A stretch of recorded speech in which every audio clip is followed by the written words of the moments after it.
জাতীয় দলের একজন ক্রিকেটার মাঝরাতে সাহায্যের জন্য ফোন করেছিলেন তামিম ইকবালকে। নামটা টেস্ট ক্রিকেটার নাঈম হাসান, সেটা ভোরের সূর্য ওঠার আগে দেশবাসী জেনে গেছে। সেই ফোন কলের পরই নড়েচড়ে বসে বিসিবি নাঈম হাসানের সঙ্গে ঘটে যাওয়া ঘটনাকে এবার কোনোভাবেই গ্রহণযোগ্য নয় বলে মন্তব্য করে লম্বা স্ট্যাটাস দিলেন তামিম।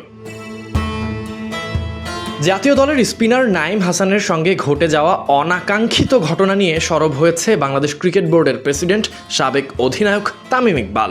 সামাজিক যোগাযোগ মাধ্যমে সতীর্থ ক্রিকেটাররাও করেছেন নানা রকম মন্তব্য। তবে সবশেষ স্ট্যাটাস তামিম ইকবালের, যেখানে নাঈমের প্রতি সমর্থন এবং ঘটনার তীব্র নিন্দা জানিয়েছেন তামিম লিখেছেন, নাঈম হাসানের সঙ্গে গত রাতে যা হয়েছে কোনোভাবেই তা গ্রহণযোগ্য নয়। রাতে নাঈম আমাকে ফোন করার পর থেকে তাৎক্ষণিকভাবে যা যা করা দরকার করার চেষ্টা করেছে আমি এবং অন্য বোর্ড পরিচালকেরা। সংশ্লিষ্ট সব জায়গায় আমরা কথা বলেছি। নাঈম ও তার পরিবারের সঙ্গেও নিবিড় যোগাযোগ রাখছি। বিসিবির পক্ষ থেকে তীব্র প্রতিবাদ এবং নিন্দা জানিয়ে বিবৃতি দেওয়া হয়েছে আজকে সকালেই। এরপর আরও যা যা করণীয় আছে সব কিছুই করব আমরা।